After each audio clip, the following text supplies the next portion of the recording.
Asishana.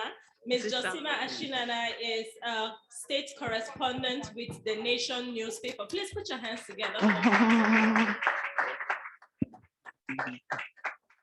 Second on my list, of course, is Mrs. Fayemi. She is a reporter with Daar Communications, a manager, I beg your pardon, with Daar Communications. Please put your hands together for her. Third on our list is Ms. Stella Iyaji. Ms. Stella Iyaji is the managing editor of Daily Trust newspaper. Please put your hands together. Thank you. And of course, we have the moderator of this session. Before I call the last person to join the speakers, I'm going to invite someone I'm sure you guys must have seen a couple of times on TV. Please welcome Miss Sharon Ijase. Miss Sharon Ijase is a journalist with TVC News. Please put your hands together for her. And last but not the least, as you can see, we have indigenous media organization on the stage. I'd like to take you a little bit away from our indigenous media organization. Please put your hands together for Miss Vanessa Offiong from CNN Africa. And I'll hand it over to Sharon Ijase to take us from here. Thank you. Good afternoon, everyone. Good afternoon. Beautiful faces here. Hopefully no one is as stressed as I am at the moment. But of course, we still have to continue the conversation about spaces for women in journalism. We understand the fact that we both need female and male in the industry for us to thrive. And also there are lots of challenges that we face in the sector. But we look beyond that and we still try to put in our best. Most of the places here are very familiar. At one point or the other, we belong to one network or the other. So very quickly, we'll start the conversation. And I would like to start with Justina. Justina, yeah, okay, Justina from the Nation newspaper. Spaces for women in investigative journalism. What would you say has been your experience, owing to the fact that the region where you are is not so friendly, even for women? Yes, because even I report from Niger State, and among the correspondents there, we're just about, I think, okay, the whole correspondents are about 25, 26, but just about 5 female, and most of those female are not really into investigation. So I think the space is a little bit, it's not wide. It's not as if the spaces are not there, but people are reluctant in entering into, because most time in the region, they have this bias against women not going into the field, even not working. So going into investigation is like, what is she doing? What questions does she want to ask? Why is she asking questions and the rest? So the spaces are not there, but I think if the women are really determined, they can create the spaces for themselves, like I've done in the state where I am. Determination. So I will move on to Stella Iyaji. Congratulations once again on the elevation to the managing editor at Daily Trust. Thank you. It means so much for us as women to not just only be hardworking, but also to take position in the place of in your workplace. And at several fora, at several training that we have attended, we've been encouraged not to be afraid to speak up. We've been encouraged not to be afraid to ask when you know that you are doing enough. So very quickly, we know that a lot of women out there that are actually doing great things. We also know that compared to maybe America or some other global countries, you realize that probably even have more men than women practicing journalism. Well, even though we don't have statistics to prove this, in Nigeria, I strongly believe that we have more of women actually practicing journalism than men. But the argument is we don't have lots of women taking leadership role. And it's okay for us to do all the job. not the dirty job, but I think it's okay for us to also be there and make decisions. Gender equality, of course, is what we're talking about. I know there are a lot of younger journalists that might be watching us via the internet, online, and even physically. Yeah, what would be your recommendations? I know from many write-ups that I've read, from many people's experience that they've shared with me and with others, most oftentimes women actually have to fight to get the position, also have to fight to sustain the position, no matter how good you are. So would you like to bring us up to speed on this? Okay, the thing is this. First of all, I think the notion that journalism is a male profession is still there, whether we like it or not. So the truth of the matter is that a lot of them see it as women coming to struggle for this space with them. And so for women to make impact, they have to show that they want to do the work. Now, for instance, in a newsroom, when you enter a newsroom, first of all, you ask yourself, how many women are in this newsroom? So I think the problem even starts from the point of recruitment. How many women do you have in the newsroom, first of all? So because you have to have enough women in the newsroom for them to be able to make impact. Now, let's leave the part of recruitment. When the women come in, any woman that is coming in, and you know, when I was invited for this, the first thing that came to my mind is, it's time to talk to young people who want to become journalists, young women who want to become journalists. As a woman coming into the newsroom, what are you thinking? What do you think journalism is all about? Because in the newsroom these days, I see young people, I see interns, and I ask myself, do they even know what this profession is about? Do the women know what they have come here to do? Because you give them the dirty work and they start grumbling. You give them the difficult work and they don't want to do it. How do you grow? It is true that the men they have taken over the space, they believe it belongs to them. But how do women break that notion? How do we break the barrier? How do we struggle for that space? You can't struggle for that space by being laid back. Because see, an editor wants that person that will deliver the goods.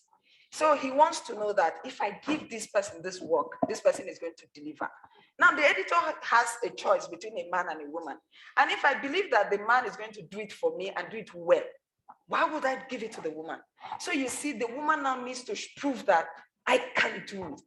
I know that that is not to say that, see, first of all, in a newsroom, the fact that you're a man makes you, they think that you already can do it. Do you understand? Just the fact that you are a man, it therefore means that the woman has to work double. And any woman coming into the newsroom should prepare for that. She knows that she needs to work double what her male counterpart is going to do to be recognized or to be given any good position. When you go to most newsrooms now, you see women covering home front, covering women affairs, covering what? Those are the things they cover. They don't cover entertainment. They don't cover politics. They don't do investigation and the serious stuff. They don't cover the National Assembly most times, and they don't cover the villa most times. They cover all these small things that I have mentioned. And that is because it's a two-edged sword. First of all, the men do not think the women can do it. Secondly, most women have also not taken up that challenge to prove to the men that they can actually do it. If I'm an editor, for instance, and yes, I have edited the paper, and I have a choice. I need to publish this story tomorrow. And I have a choice between sending a man and a woman. And I take a back seat and I'm looking at both of them. The first thing on my mind is not gender. The first thing on my mind is who is going to do it. Because the paper has to be on the street. So I'm thinking, who is going to do this work for me? Now that is where the woman needs to work. The woman needs to put herself in that position where I will sit back and say, oh, Nika can do it. In my newsroom now, we have how many people? But I can tell you for free that it's only 3 women that you can have something strong and call them and say, do this and they'll deliver. Only. No excuses. No excuses. No excuses. You see, I love this our profession. You're as good as the last time.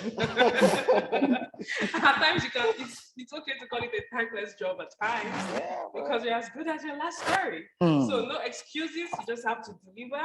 However, and a good time. Deadlines. And a good time. Yeah, deadlines, very important. So before I come to Dr. Fayemi, let me get to the international space. There's this argument that many younger women in the profession have actually complained. I'm also young, actually. Okay. But I mean, we have many people that are actually aspiring to be like you, to be like us. But the problem is there's not enough space or enough room for mentorship.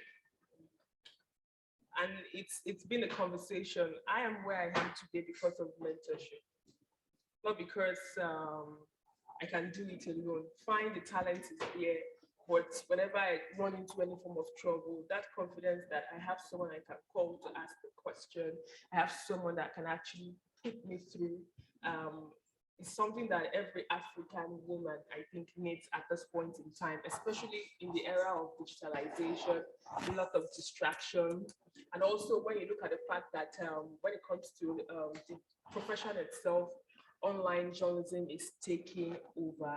So at times it's difficult to distinguish between the thorough professional and the regular journalist. What would be your recommendations, ma'am, in terms of any young girl that's actually thought it wise to maybe stream into this event, and the person is concerned about this, is willing, is passionate about this profession?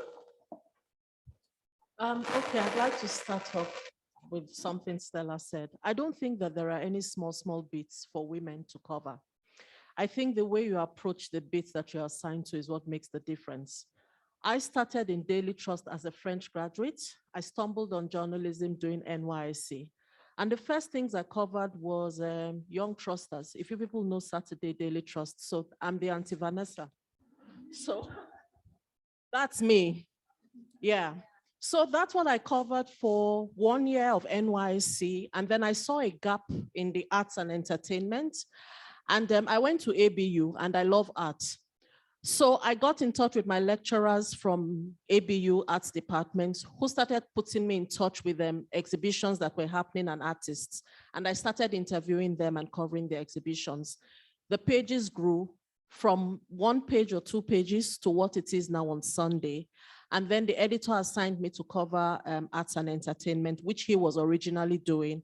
And I took it on, continued magazine cover. From taking materials off the internet to put on the magazine cover, we started sourcing local content. I grew that, I can say proudly anywhere, to predominantly interviewing local artists, aspiring or already established. Robin Gavin is an American journalist who won the Pulitzer Prize for writing fashion. And we condemn, we say it's a woman's thing. When you're given an opportunity, how have you turned it around to make it something different from the ordinary? That's what we should be asking ourselves as women. It's from reporting these events and these small things that I delved into gender, and I was headhunted to work for an NGO, and then CNN reached out to me to apply for this job, which I currently do at the moment. I had seen the application last year when it expired. Yeah, it expired in October, but I wasn't interested because it was in Lagos. They apparently did not find who they were looking for, so they started headhunting and asking people to recommend. That's how I ended up where I am. My point is, being on the international platform is not what makes you. And this is from my own experience. If I did not have anything to offer, if I did not have goods that were already out there and attractive to CNN or whoever, they would not reach out to me. So in aspiring to be on an international platform, you have to make worthy whatever small local platform you work in. I didn't think that anybody was reading Daily Trust or reading my stories until I started seeing the impacts that they were making. And it's one of the things they said to me in the letter. We have read your work, we have looked you up, and we see that you fit what we're looking for. Like Stella said and Justina said, you have to be willing to push yourself. whatever it is that they give you, I do not think that you should undermine. I think that you should take that small common corner and turn it into your gold mine, because that's the only way you can push or bust that well. The newsroom or the media space, I would say, is shrinking, and it's only the tough who are surviving in it. And I think for every young woman, you should aspire to be one of those tough people. For me, it's not that you're fully employed by an international media, it's that whatever it is that you put out there should fit into any media globally or locally. Some of the work that we do is very laid back as female journalists. And even I, who have had to mentor female journalists, there are a lot of times I've had to give up. Sadly, I've had to say, I'm tired, I'm done, go to somebody else. I remember my first mentee wrote 14 lines for me, no full stop. Yes. And I told her, go and rewrite it. She wrote 11 lines before the full stop came.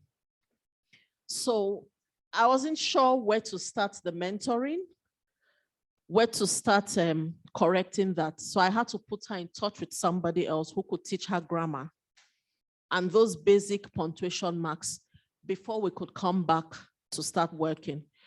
But what was important for me with her was that she realized what I was saying and understood the need to improve herself.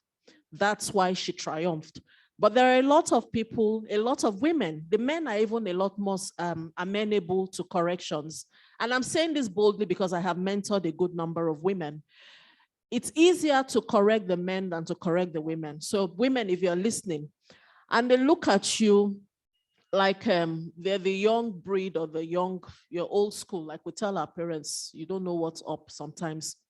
They act it to you, but I mean, I couldn't be bothered. I know what my worth is. So young women, it's important that you are also looking at what other people who are your contemporaries are doing in more defined, more global, more established spaces, and use them to build yourself. I built myself reading Joe Klein of Time magazine. That's how I learned to write long form reporting. Stella edited my work. My news reporting was very embarrassing. And then when her edited pieces came back to me, I would laugh and have a good laugh. But I realized that was not my forte. So I focused on long form reporting. And that's what has gotten me where I am. So know what your strength is, hone it, and look for the right person to help you develop yourself. Own it. Own it. Look for the right person to develop yourself. I think there's this need for that conversation, of probably a platform that we can actually have this conversation ongoing to encourage more people.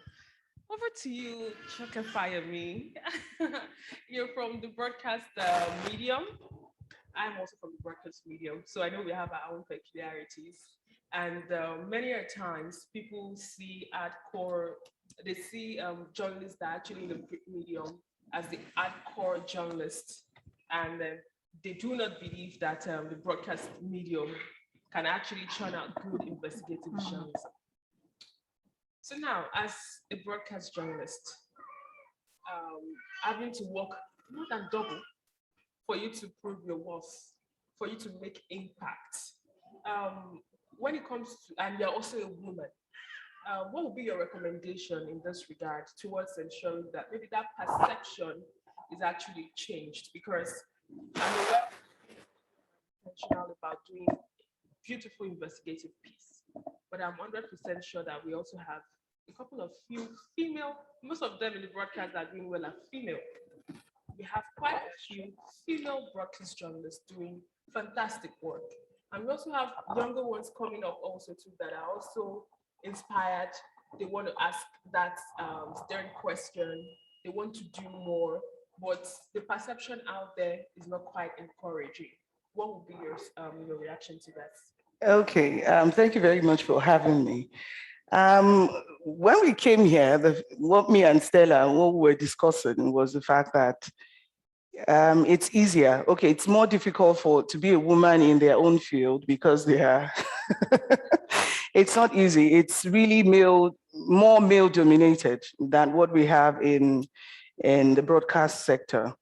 But all the same, well, I come from an organization where women have a better space to explore, to tell people their potential, to let people know what they can do.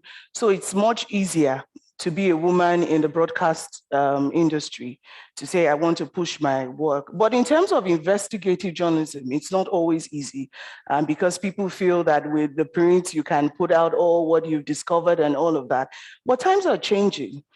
Because now people go to investigate stories, can go with spy cameras, and people can see it clearly than just putting it in writing. And now people are becoming lazy in terms of reading.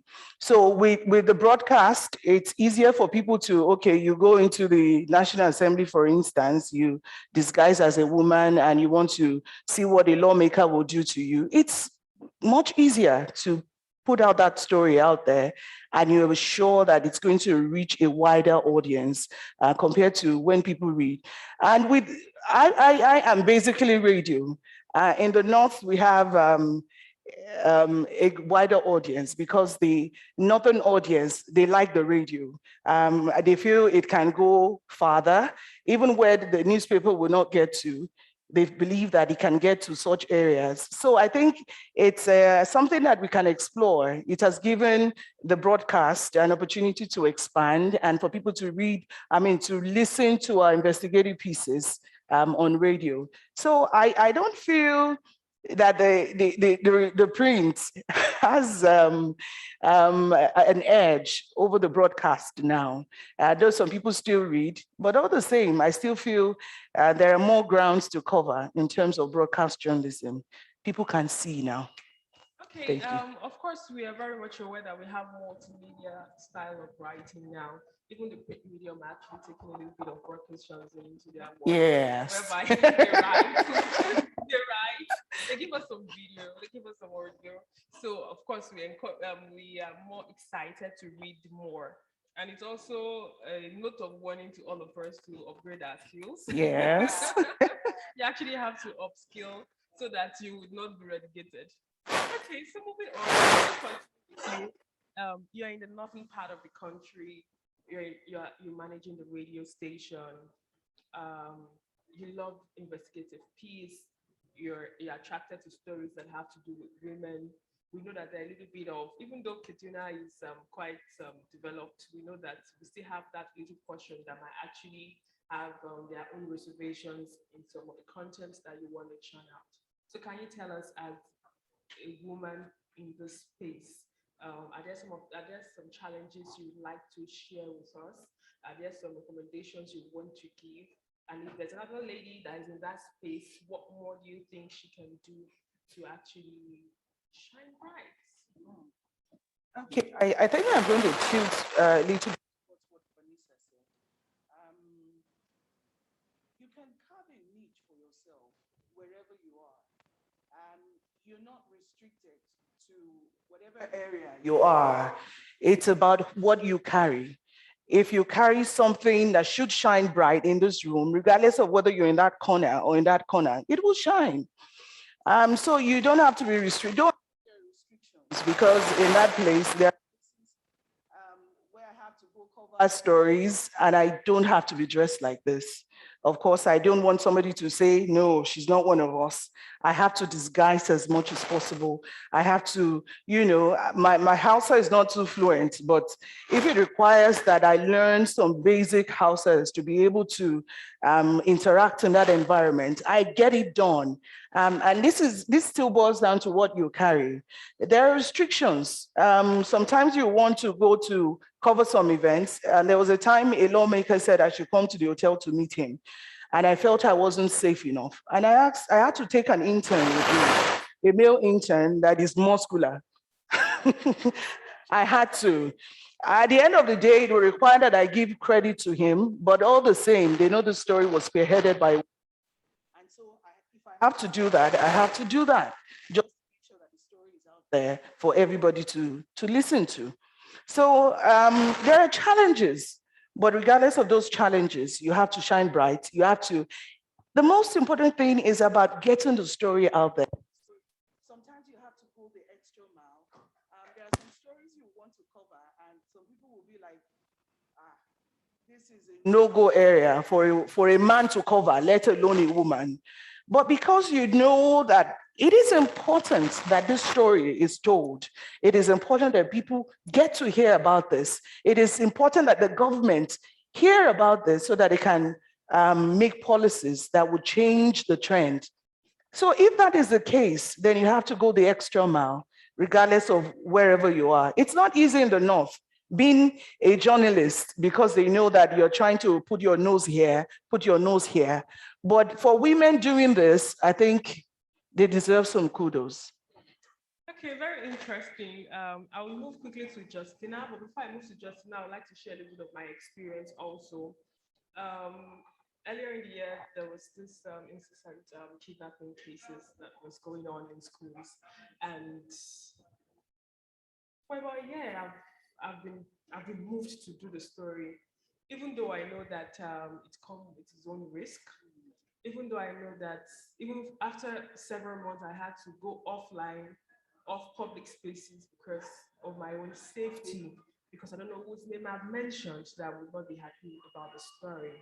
So I would like us to talk about insurance, looking at the possibility of media organizations ensuring that there is this protection for journalists generally, but most especially for women. I'm not of a philosophy that there's a particular job that a woman can do that a man cannot do, vice versa. So I'm inspired. My boss is concerned. How do you want to do it? It's not safe. You have to do road trip because I had to move. I think I remember calling Justina that period. I had to move from Abuja to Niger, from Niger to back to Abuja, then Sokoto, from Sokoto to Zamfara, like that. And there were a lot of deserts. There are a lot of deserts, lonely roads that you actually have to fly to just get this story done. At times you feel like you're not being appreciated. At times you feel like the people that are actually even reading or watching don't even know the value of what you've done in terms of expenses, because it's expensive doing investigative journalism. If I think that's one point you actually have to make clear. Yeah. So any media organization that wants to delve into this also has to be prepared, because that budget is essential. But I know there are many other journalists that their media organizations are not even giving them this support financially, and they're still going out of their way to tell the story. I'm passionate about girl child, I'm passionate about children, I'm passionate about education generally. So I had more than 10 reasons to be out there to tell the story. But at a point in time, you have to back off, because you get to that peak whereby it comes to profiling, then you ask yourself, is it worth it? Is it worth it? You ask that question because you have to start profiling people. Then you ask, what's the security? What's the security for you if you have to maybe run away for a year? Who is going to take up that expense? So for a woman that is not just reporting and coming out very quickly, you're there and you're there. Can you tell me what would be your expectations for maybe you speaking up for other women that might actually be in that space?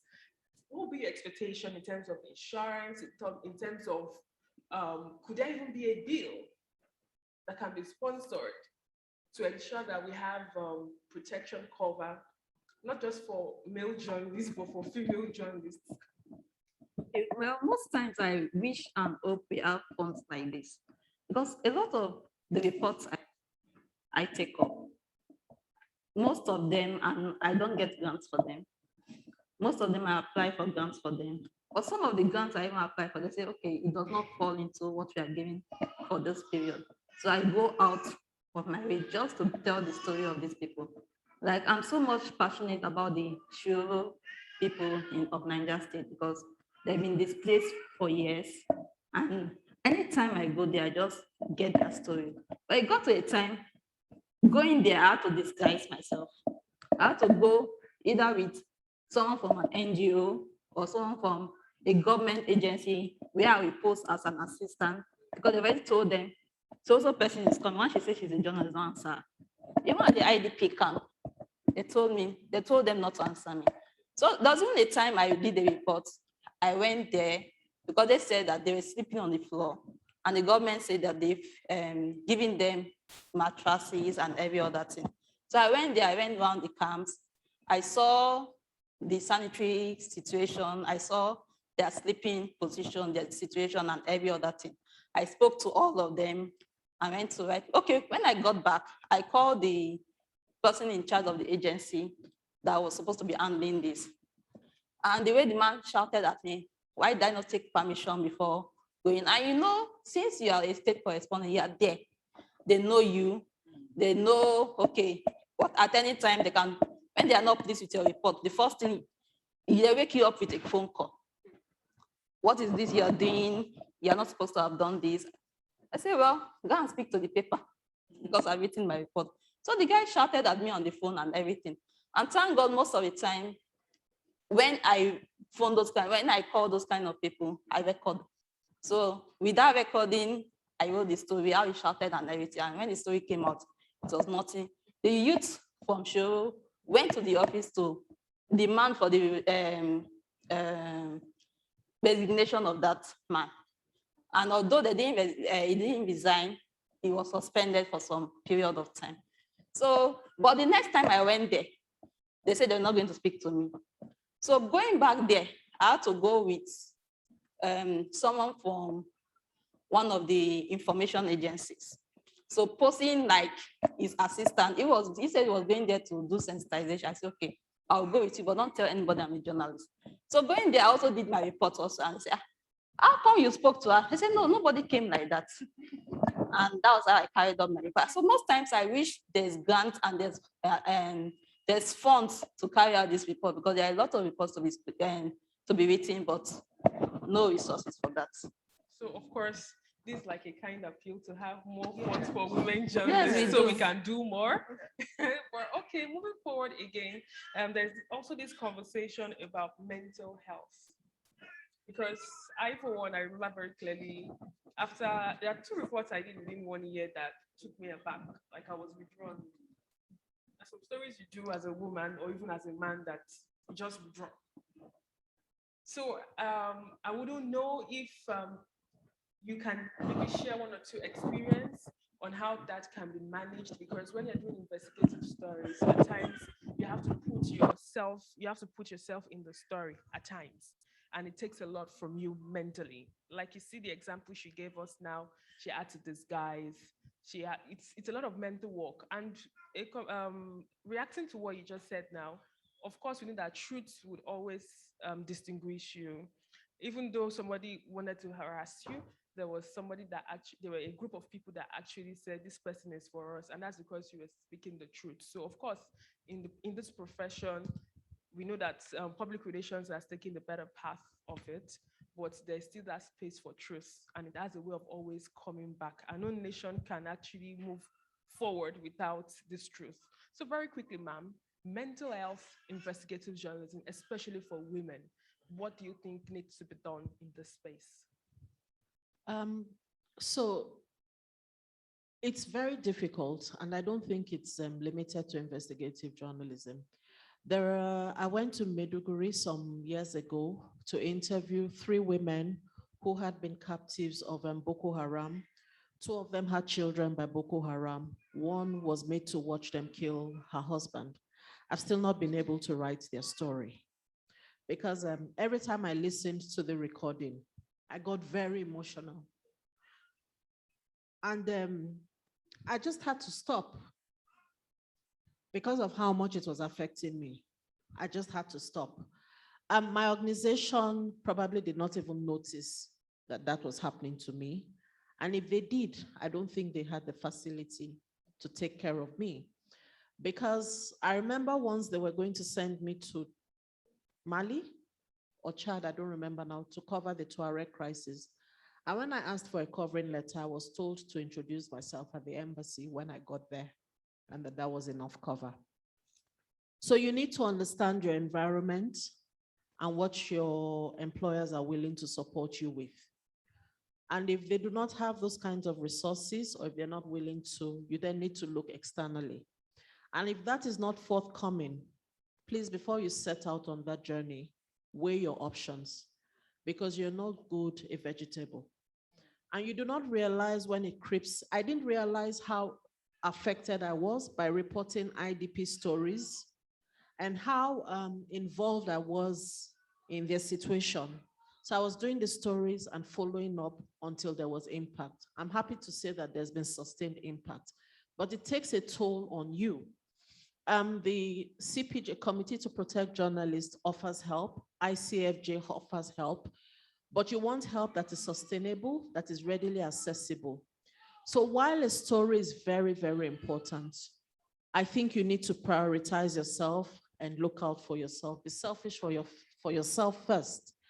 And if it's a story that you find is too difficult, try to collaborate. So there may be people who have resources or have access or have stronger mental capacities than you do. Try to collaborate with them. It's good to have the lone byline and to be the shining star. But remember that you owe those communities, those human beings, to tell their stories.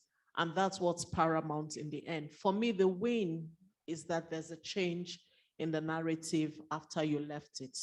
So, I mean, that's what I would say. Fantastic response. Of course, about shining, we know some people have this assumption that many women don't actually like to support themselves.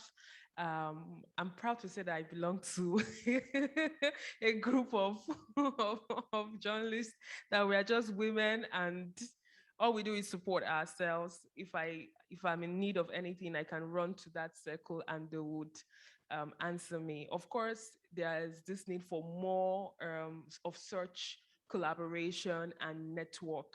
And of course, mental health is important. Of course, it's expedient for us to keep this conversation going. But as female journalists also, we know that at times, there are sometimes, like you said, about you wanting to meet with a personality, and you actually had to watch it and be careful to protect yourself. But that doesn't stop the fact that we still have some women that are faced with the issue of sexual harassment in the workplace. Managing editor, can you tell us, how do you aspire? How do you get power or leadership role in the workplace without getting harassed? The thing is, journalism is practical. It's what you can do, and it is it's something that is seen. For instance, if somebody makes you an editor of his paper, tomorrow he wants an error-free paper. He wants a paper that has the good stories and is error-free. That's what the owner of the paper wants. So you cannot get that position as a woman without earning it. Even as a man, you cannot get it without earning it, not to talk of a woman where your position in the media houses, and so you have to work for it. Like I said, women coming into journalism need to ask themselves, what am I going into? What do I hope to achieve? At the moment, up to about a week ago, I had about 6 IT students in the newsroom. And I came in last week and I asked them, when are you guys leaving this newsroom? And they were looking at me. I said, yes, because you guys need to get the hell out of this place. Because you know what? They come in and they're on Instagram. You're on IT. This is a time to learn. Because the thing about journalism is that no professor is going to teach you journalism. Yes, they're going to give you the basics. They're going to give you the practical. But practicing journalism is in practicing journalism. You are a journalist based on practice. The best journalists in Nigeria today are some people who study sciences, microbiology. One of my best editors studies zoology, and he's one of the best editors this country has.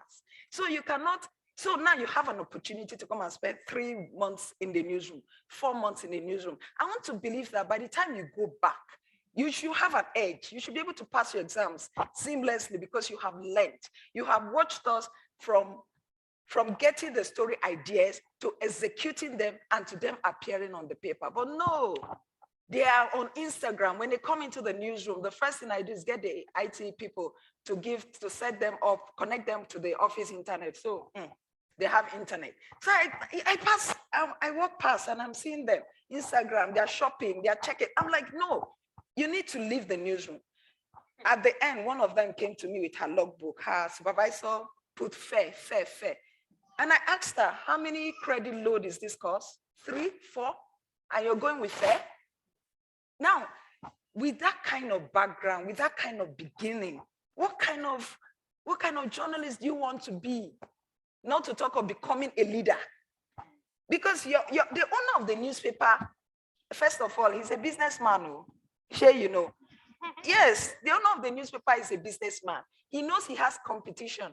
He knows. So he's going to give his editorship, the leadership of his newsroom to people who can deliver. He's not going to look at you. And another thing is that as much as we're looking for this 35% affirmation and everything, it's difficult in journalism. And do you know why? Because our job is too practical. It's either you know it or you don't. So nobody is going to say, okay, I'll take 7 boys, 7 men, and 3 women. If 3 women cannot deliver, it's going to give 10 men. So the women need to understand that. You need to earn the space. Any woman in the media house must earn the space. In the newsroom today, in Daily Trust, we have only 1 female line editor. And then we have a bureau chief that is very good, might I add. The line editor is fantastic. She's somebody you can even call at 8. Even when she's on leave, when we are approving her leave, we tell her, I hope you know it's a working leave, and she just laughs. But then those are the only 2 people you can count on. The others, is either you can't reach them or they're... And IT student went for an assignment with a supervisor.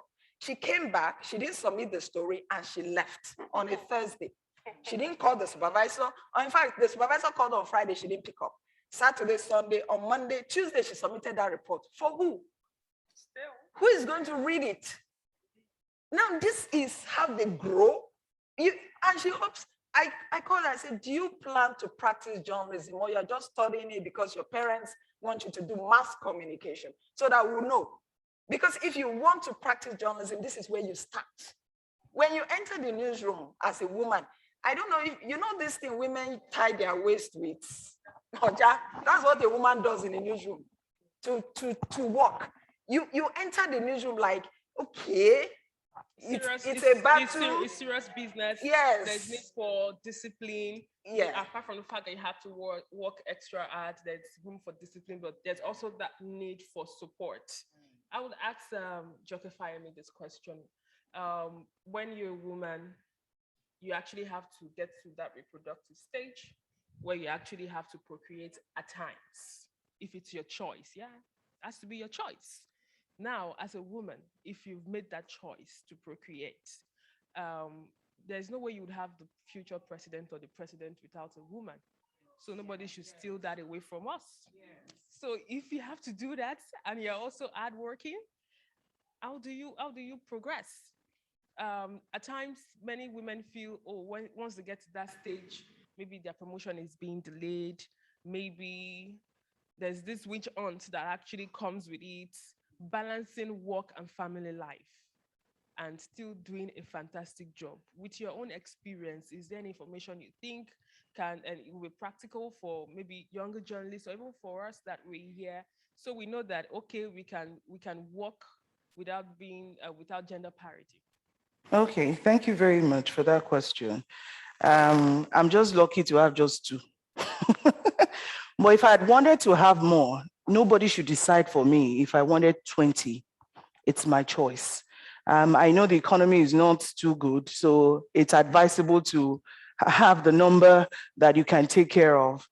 I'm going to give a practical example. I have a friend, she was working in my organization before. She was a news editor.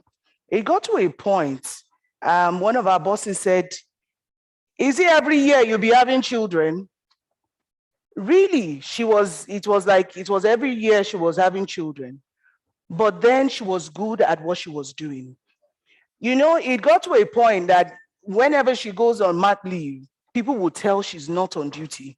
People would tell that there was something lagging, something was not right. You know, so people were practically waiting for her to return. Queen is back. Yes. But it still boils down to the fact that you need to be good at what you do. You need to know your onions. You need to know, yes, this is what I'm good at. It doesn't matter if you decide. And that is what our bosses should know. That is what media managers should know. That, okay, entrepreneurs too should know that when you can't even, the journalism would not even be sweet without women.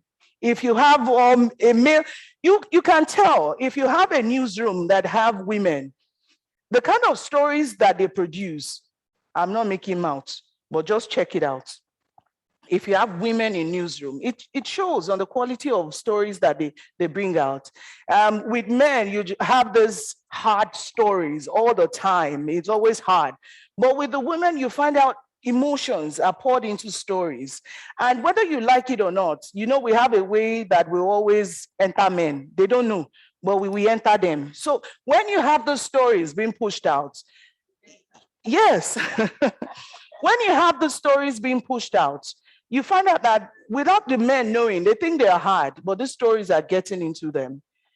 So it's always, it's necessary that you have women. So if you're having women, you should also make provisions for them going on maternity leave. You should also make provision that, okay, these people, at a certain point when they are pregnant, they may not be able to come to work.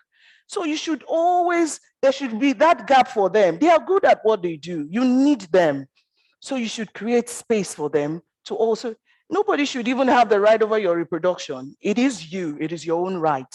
So nobody should decide for you if you want to have 100 children, as long as you have the money to take care of them. Go ahead. Very quickly, there's been this conversation about what should men earn, what should women earn.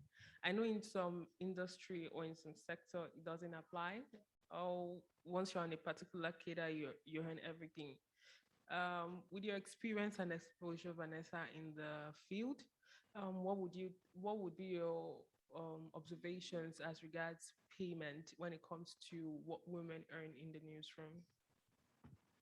So I cannot say that there's been any discrimination, not from where I have worked, I mean in the past or where I currently work.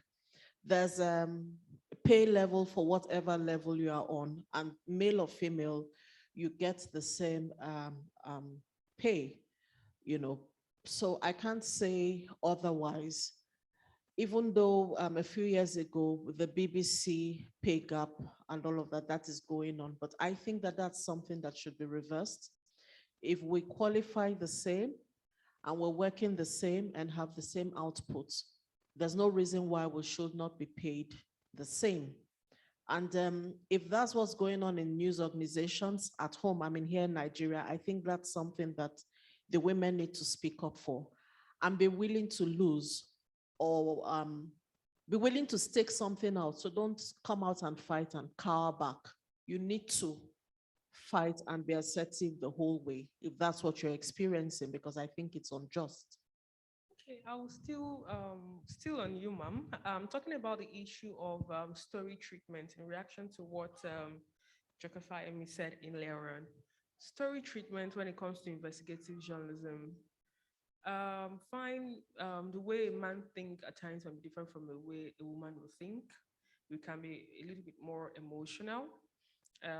When we're talking about spaces for women in investigative journalism, what more treatment would any newsroom, news editor, news organization, what more do you think that they would profit if they engage more women to take up leadership position or to take up investigative story treatment? I think everybody will actually have to respond to that particular question. But from your own end, as a woman, how would you say you've been able to distinguish yourself or stand out when it comes to the stories that you've been able to write on the space? Okay, so that's different from when you talk about story treatment, because I wanted to understand clearly what you meant by story treatment. Is it that after I, as a woman, works on an investigative piece and I submit it, and the way my editor treats the story, or how I approach the story before? The approach. How I approach a story.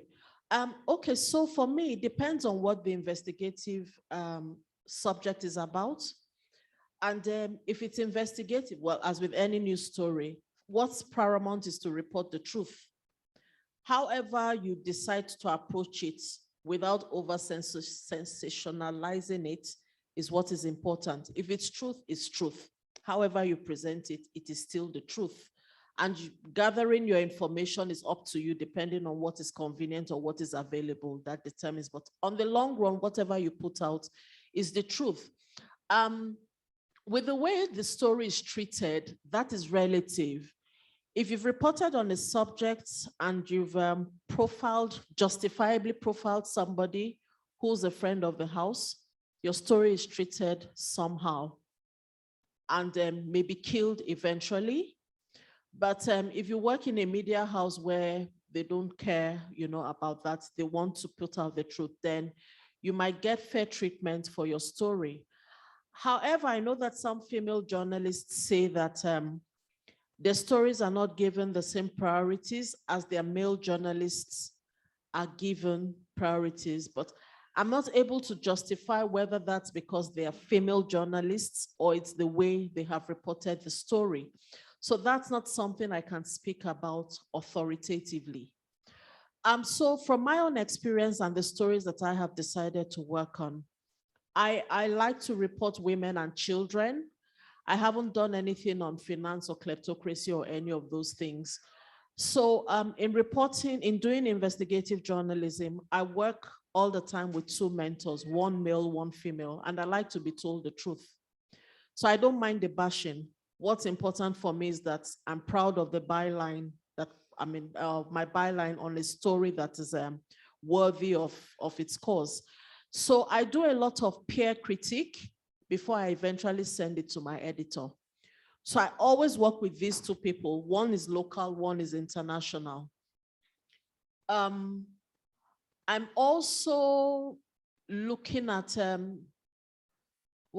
so if I'm reporting on a story on maternal health, for instance, I'm investigating such a story.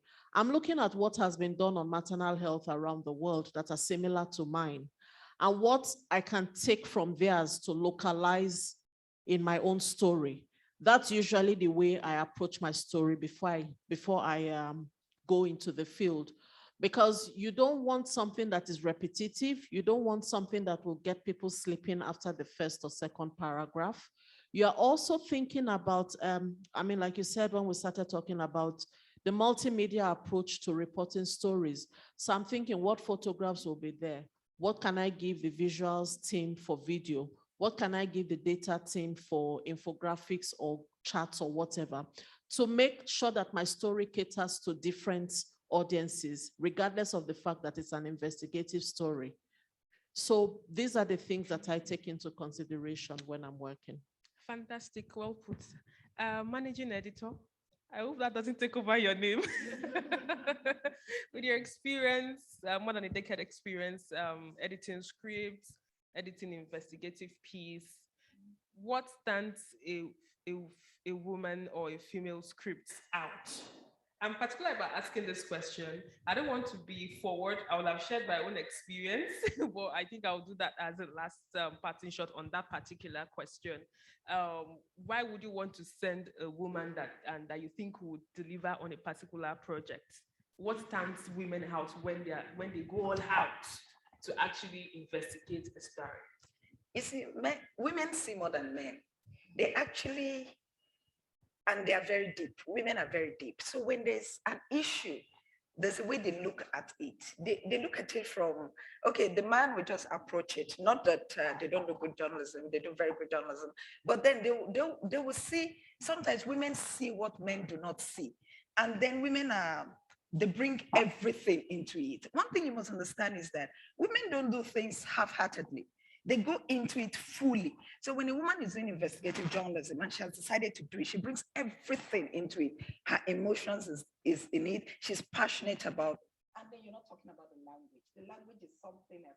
So while the man may just use the normal language and everything, you find out that the choice of words are sometimes different, and they're able to really paint a picture of, you know how you're reading the script on the newspaper and it's almost like you're seeing it. It's almost like it's a video. Yes, because women that do investigative journalism do that kind of thing. language, perception, emotion. They capture everything. And, that's what they bring to you. I think more newsrooms should take more women to do that role. Yeah, no, the thing is that, like, More women can should be I give an encouraged. example with my newsroom? My newsroom is ready to support women to do investigative journalism. But the problem is that we don't have the women to do it. That's the truth. So we have to brace up. That's the truth. So, Chaka Fayemi, would you want to say one or two things about this topic? Okay. In terms of treatment, maybe I should go back to it. Just like Vanessa and Stella said, I think okay, if we were in the newsroom, okay, I manage a radio station, but when men want to go out for stories, the first thing I ask them is, who are your resource persons? Are you going to include women? Because I know most times they have a tendency to not pick women.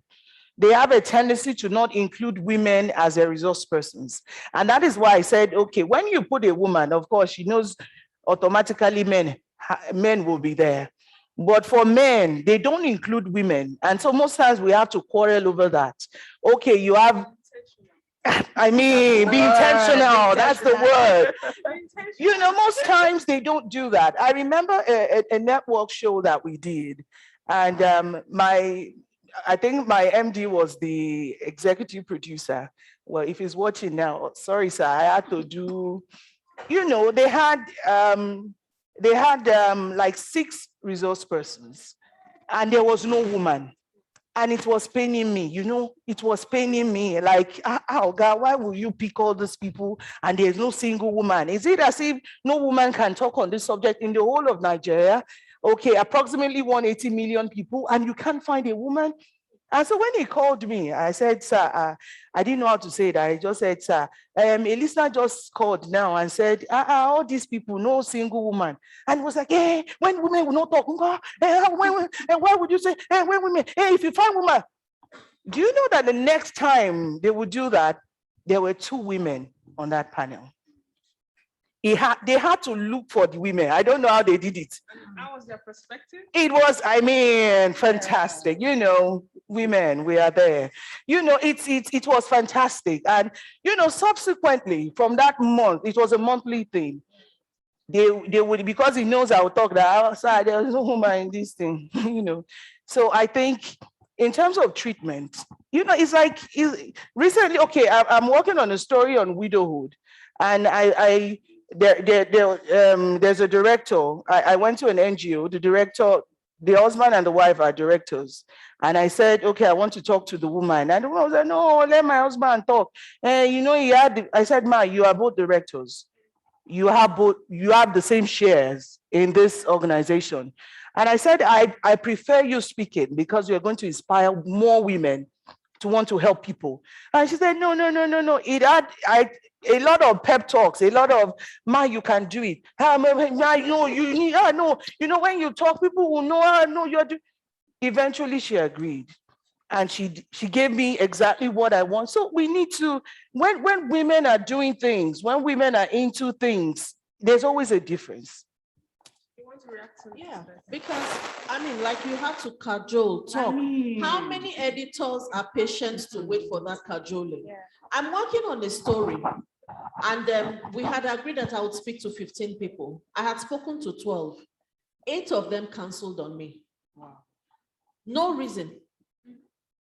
We don't want, and once you tell me you don't, I deleted and I had to start all over.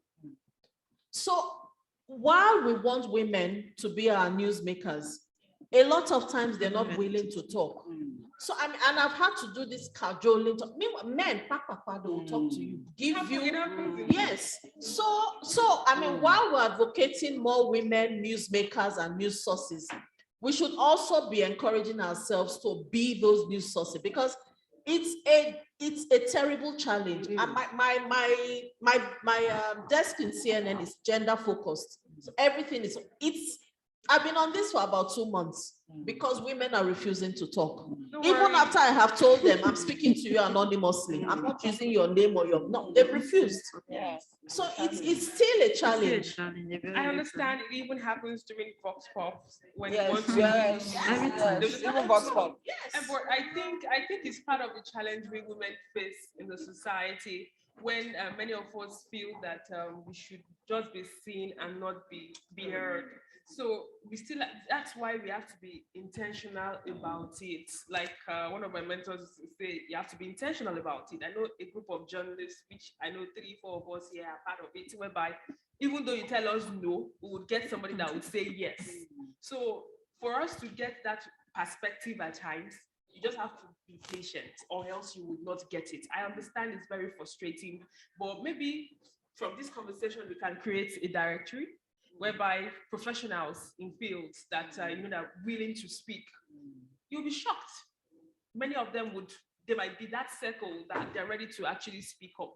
I know it's a challenge. I face it myself. But if we are not intentional about it, women will always just believe that they want to be seen and not heard, especially in the Nigerian setting. We've said a lot and there's still a lot more to be said, but I think we'll actually have to go to the audience for questions. Are there anyone that want to ask questions?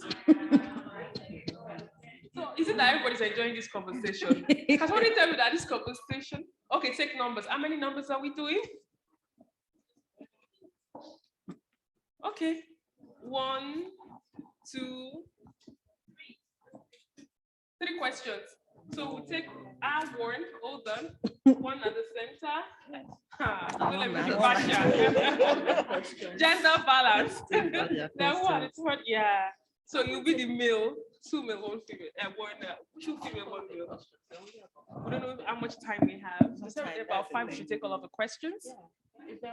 We have 3 minutes, very quickly. Your name? Okay, my name is Osawona Me Ibizugbe. I'm a broadcast journalist. You talked earlier about procreation and balance. Okay, my question is on the line. There's this general belief that most women in journalism do not get married on time. I remember we had this conversation one time when I participated in Wole Soyinka Center for Investigative Journalism Fellowship, and we talked about this.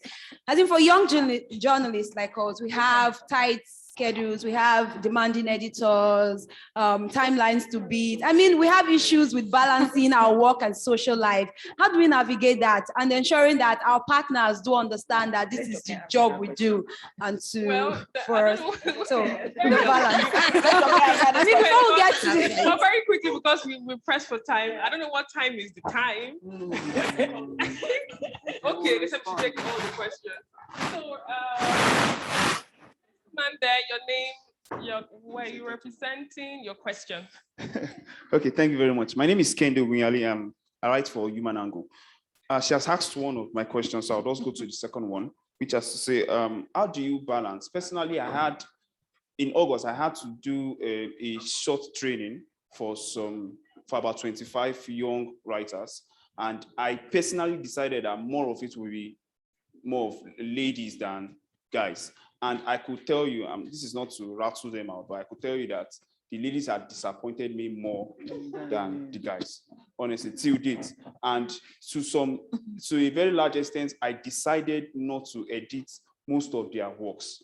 For about 2 weeks that the training had ended, I decided not to edit most of our works because I counted on them than the guys. I just felt these guys now will get off. And so how do I, now can you just, with your experience, especially you, the managing editor, I know that, can you just give me a piece of advice on that? Then how do you manage that reluctancy?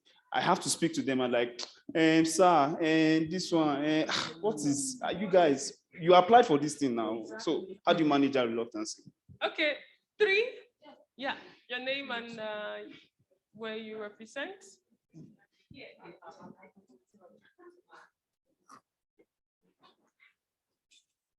Okay. Quickly, Hi, my name is Chiamaka Okafor and I work with PTCIJ. So this conversation is especially personal for me because everything you say, I relate so well. First is how to get women to be voices for your story. they're very annoying. I'm a woman, but it's really so annoying. And just like Vanessa said, they disappoint you very last minute without no explanation. I mean, so I sent questions to you. We've had this conversation. Okay, send your question, and then you just ghost. What's going on? What happened? And then you keep saying, oh, hi, are you there? And no response. And then you see this person tweeting or commenting somewhere, but you see your DM. You know, so what exactly is going on? And then, so the question is, how then do we do this? Very recently, I've been trying to work on a story around contraceptive. Condoms are being bought at pharmacies, chemist store. The country stocks up other contraception method. Who uses them? I mean, we all pretend like we're not having sex, and then when you come to have this conversation, people use these things. So come and talk about it. What's going on? Or if we're not having sex, it's better to say, okay, we are not having sex in this part of the world, so nothing about contraception. But people are buying these things every day, and you can't talk about it. And I mean, we try to do the covert way, do a survey. I don't want your name or whatever you're doing. Just tell me what your experience is. And so Premium Times has over 1.5 million followers on Twitter. And that survey, only 8 persons filled. I'm like, what? What is wrong with you people? What's going on? So I think we really need to, I don't know, prefer solutions, how we can go about these things. Because like Vanessa said, how many people are patient enough to cajole you and rub your ego and kiss your ass and have you come and talk about something you know you should be talking about. And then we sit in our high horses and say inclusivity, but we don't even want to be seen. What's going on with you all and all? So yeah, what are we supposed to do about this? Because I'm irritated. At some point, I feel like shouting, something wrong with you. You know, Very so quickly, yeah, that's it. Very quickly, thank you very much for your contribution. Very quickly, Joke, I want you to respond to our question. What time is the time? Okay. Well, I think that your personal life is your own problem. If you want to get married on time, you can work towards it. If you don't want to, nobody should force you. I'm an advocate of it's my life and I run my life the way I want it. If a woman feels she hasn't found the right man, most people feel people in media don't get married on time. Especially if she wants to not get married, it's her own choice. I don't think it has got anything to do with the kind of job that she does. The work is demanding. I'm not ruling that out. There are so many times I won't be at home. My husband will be the one cooking for the children. That's the kind of husband I have. He understands me. Now I'm coming here, like, even when I told him I'm going to lodge in Abuja, he said, can't you go and come back today?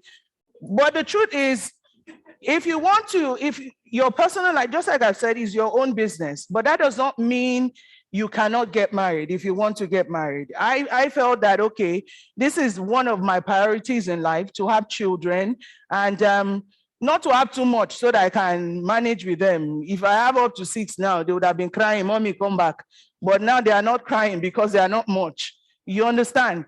So I don't think it has got anything to do with your profession. If you want, in fact, we have women who are not married and they are into 1, 2, 3, 4 things. If you can manage that, I feel you can. But whoever does not feel like they want to get married, it shouldn't be. I mean, very quickly before I respond to the next question, comments. We've not answered the question. Let's answer the questions. I feel what matters most is getting the right partner. If you're not convinced about the partner, don't bother. Marry very early, and I mean, you can marry anytime. So the next question was directed to you. Yes. Yes, but then I lost him at some point. He said you were training people and at some point you gave up, right? Because you gave up on the women because they were not, because you were not impressed. But then if you give up on the women, if we all give up on the women, what would journalism become? We can't give up. Huh? So I implore you to continue. The thing is, amongst those women, there will be 1 or 2. Encourage the ones that you see, even if it's 50%. You understand? You may not get 80, you may not get 70 like you're getting from the men, but please, if you see as much as 50, encourage the person. And if maybe when you encourage one or two and the others are seeing the person putting out something, they may also be encouraged. Do you understand? Like when I came to the newsroom that day and I saw all of them on Instagram, there's this other girl, Habiba. I called her name. I said, it's only Habiba here that is working. And all of them were not like, no, it's not like that. Do you understand? So that one person or two, encourage those ones, use them as examples. Tell the others that, look at, for instance, I gave this girl this job and she has done it. Because we really need women in the profession, right? Some women overdo it. I understand. We used to have one reporter like that. Despite the fact that we allowed her to be bringing our children to the office. Since I started having children, I've never brought my children to the office for one day. And I don't take more than 3 months maternity leave. She will bring, and then she'll be the one that my children are going, hey, this one is happening. You know, at a point I had to tell her, you're not the only mother in this place. No, you are not the only mother in this. If you continue like this, you will get sacked. And that's the truth. So if you keep saying tomorrow you have menstrual pain, because I started telling her that people that would normally say I have menstrual pain, they stopped it. Because of menstrual pain, you will not come to work. I know some menstrual pains are terrible, but that shouldn't be, even if you... Yeah. Justina's been quiet. That's not acceptable. Can you say something, please? Okay, first, let me speak to what he said. Because I've had I've been a mentee before getting to this, although I'm still a mentee to a lot of people. And most times when I see other people, like when I was under some people, they prefer sending me than others. And most times they'll ask, why are you sending? They said she goes and she does the work for us. So I think one thing the ladies need to understand is putting in your best, even when it's not convenient for you, because you know that this is something you're learning. You need to, and they need to get off that notion that they are using us. Because most times, the ones I get these days, they will tell you, I can't do it. They are using us. They are just using me. When I write my stories, a name that appears. So most times, I don't even send them. I go on my own listing.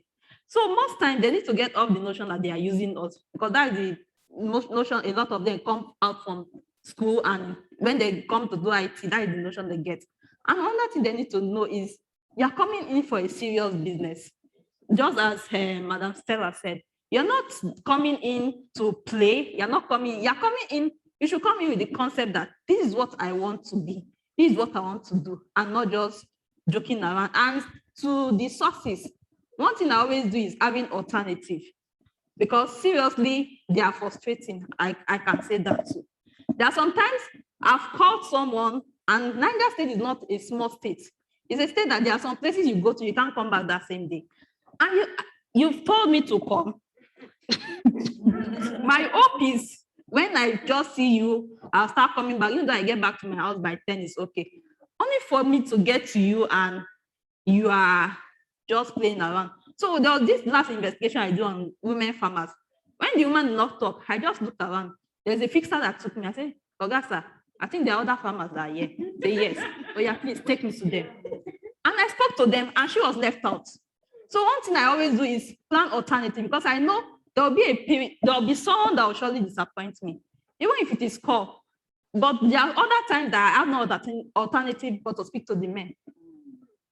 Okay, my brief reaction on that is always look out for the selection process.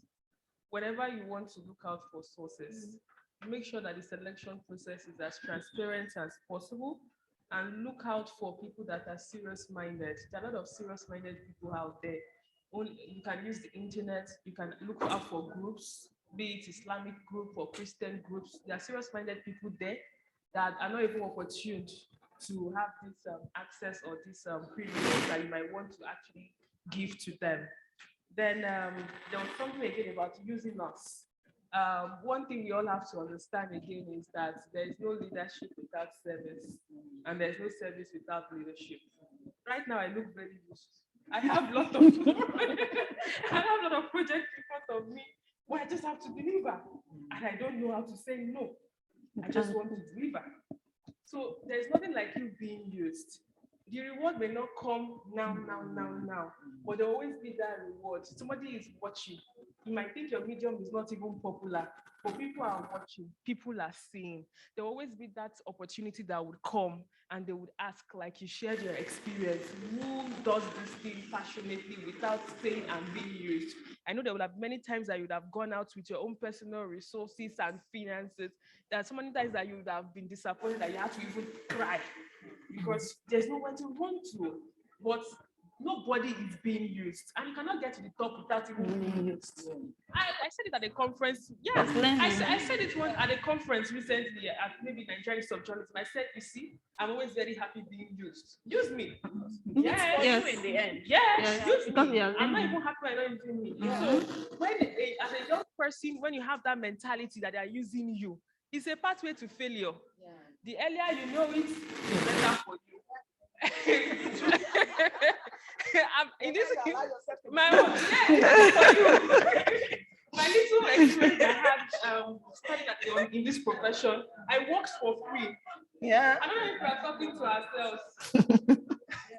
I don't know if anyone is listening. It's very important at times for you to get that job that you want to actually have to work for free. Yes. You don't overdo it, but definitely work so hard, even more than those that are even being paid to do the job. Every one of us here pass through that process.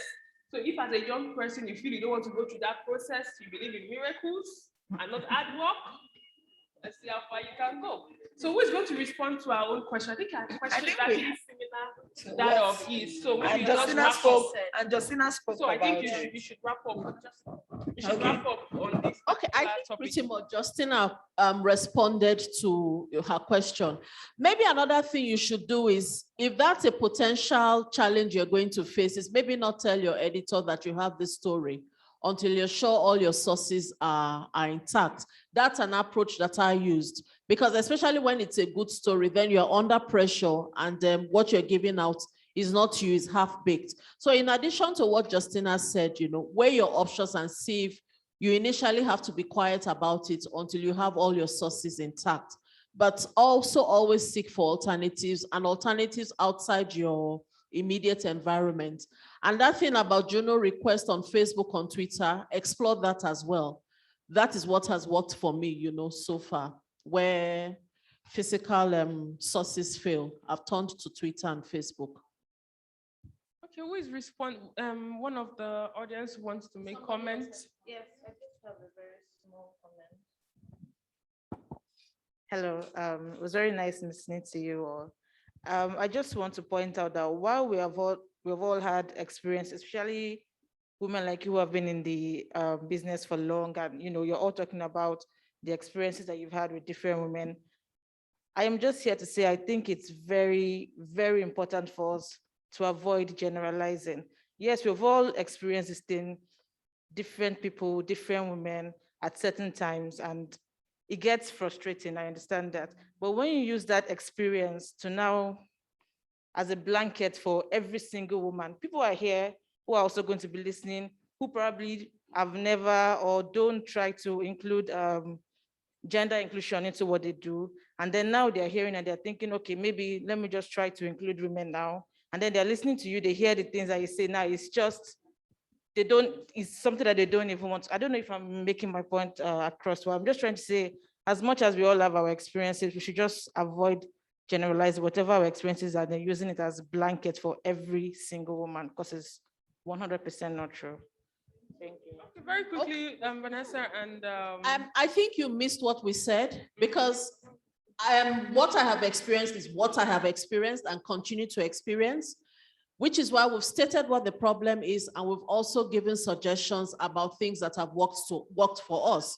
She had to cajole, she eventually spoke to a woman, but you cannot downplay the challenge and the difficulty of initially speaking to that woman. I said that I had interviewed 12 people, 8 people canceled, and I've had to start all over. The people I started all over with are also women. The point is, it is a real and frustrating challenge. However, you have to persevere to get it, to overcome that challenge. I cannot downplay the challenge that I have had. It's real, we're going through it, But what we're saying in the end is push and persevere until you succeed. Another way of us saying, women, we want you to talk. This is another way of us saying we want women to be included. This is another way of us begging the young women to come into journalism and be ready to take up the space. We're saying what they are doing wrong, and we're saying that they can be better. The space is there. They can actually come in and occupy this space. That's what we're saying. Thank you very much. I think it's a wrap. Thank you.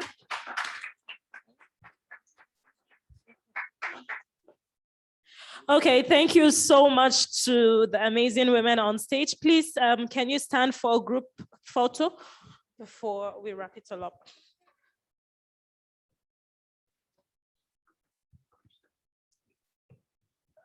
Okay.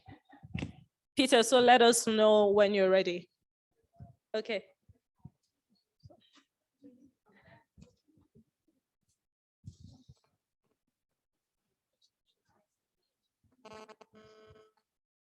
Okay, thank you so much. Please put your hands together for our panelists, our speakers. Thank you so much, Sharon, Ijase. Thank you so much, Justina, Asishana, Miss Stella, Iyaji, Jake, Fayemi, and of course, Vanessa, Offiong. Thank you so much to each and every one of you. And for those of you who wanted to ask questions, but due to time constraints, we're unable to take your questions, I think this is the best time to speak to the speakers or the panelists, exchange contacts as well, because like I said, networking is really, really important, and this is where it all begins. So thank you so much for your time.